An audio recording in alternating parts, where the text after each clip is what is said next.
اعوذ باللہ من الشیطان الرجیم بسم اللہ الرحمن الرحیم فقرؤوا ما تیسر من القرآن. یہ چھوٹا سا جملہ ہے قرآن کریم کا. اللہ پاک نے بہت زیادہ ہم کو سہولت دی ہے. الدین یسر، دین بہت ہی آسان ہے. لا یکلف اللہ نفسا الا وسعها، انسان کو اتنا ہی حکم دیا جتنا وہ کر سکتا ہے. نہیں کر سکتا وہ حکم دیا ہی نہیں اللہ پاک نے. یہ قرآن جو ہے نا، یہ بہت بڑی دولت ہے میرے بھائیوں، بہت زبردست دولت ہے. یہ برکتوں کا خزانہ ہے، یہ شفا کا خزانہ ہے. جو قرآن کے ساتھ لگ گیا نا، اس کے دنیا آخرت کے سارے مسائل حل ہو جائیں گے انشاءاللہ. قرآن سے رابطہ رکھو، قرآن سے واسطہ رکھو، قرآن کو سینے سے لگاؤ، اس کو پڑھو، اس کے اوپر عمل کرو.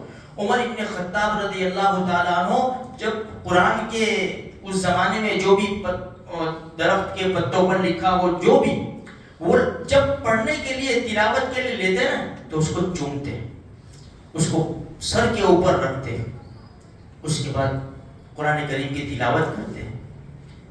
آج میرے بھائیوں افسوس کی بات ہے، ہم دور ہو چکے ہیں اللہ کے قرآن سے.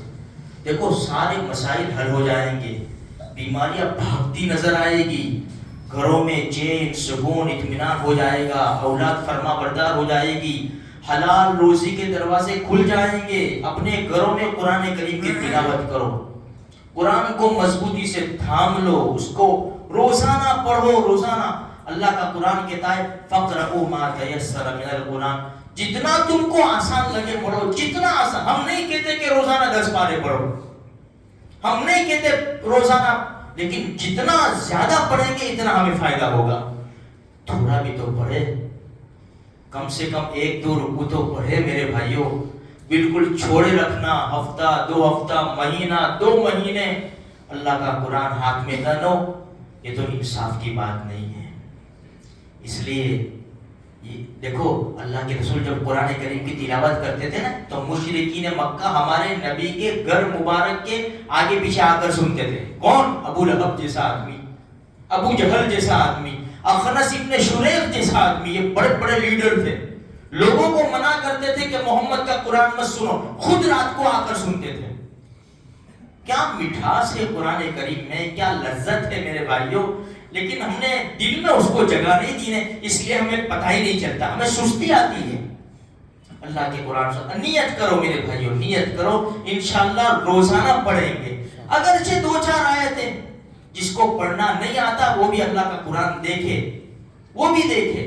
بھائی شب جمعہ ہے، سورہ کہف، ہم ہر جمعرات کو سنتے ہیں کہ کتنی بڑی طاقتور یہ سورہ کہف ہے، کہ ساری مصیبتوں کو اللہ پاک اس سے دور کر دیتا ہے. روزی کا مسئلہ ہے، سورہ واقعہ موجود ہے 27ویں پارے میں، سورہ رحمان کے بعد سورہ واقعہ. مغرب کے بعد سے لے کر سونے تک پڑھو، 3 رکوع ہیں.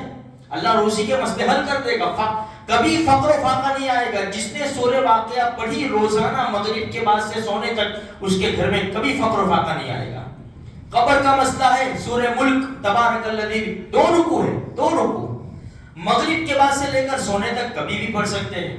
جس نے روزانہ صبح میں سورہ یاسین پڑھ لی، اس کے سارے دن کے کام آسان ہو جائیں گے.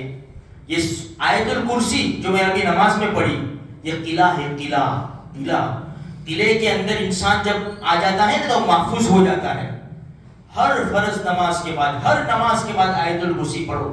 اپنے بچوں کو آیت الکرسی سکھاؤ، یہ زبردست آیت ہے میرے بھائیوں. تو قرآن سے لگاؤ رکھو روزانہ. میں نے اس سے پہلے بھی حدیث سنائی تھی، اللہ کے رسول صلی اللہ علیہ وسلم فرمایا کہ ایک صحابی سے فرمایا کہ اس وقت تک رات کو مت سونا جب تک یہ 3 سورتیں نہ پڑھ لے، قل هو اللہ احد، قل اعوذ برب الفلق، قل اعوذ برب الناس. بہت برکتیں ہیں میرے بھائیوں. تھوڑی ہمت کرو، ہمت کی قیمت ہے. دیکھو ہم ہمت کریں گے تو انشاءاللہ فائدہ ہوگا. آج سے ہی شروع کر دو، 1 آیت 2 آیت 1 رکوع، جتنی اللہ توفیق دے میں نے، اس کو پڑھو. کل مر جائیں گے یہی کام آئے گا قرآن.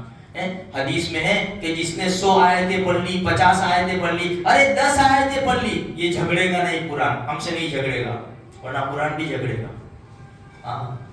کیسے کیا ہوگا ہمارا؟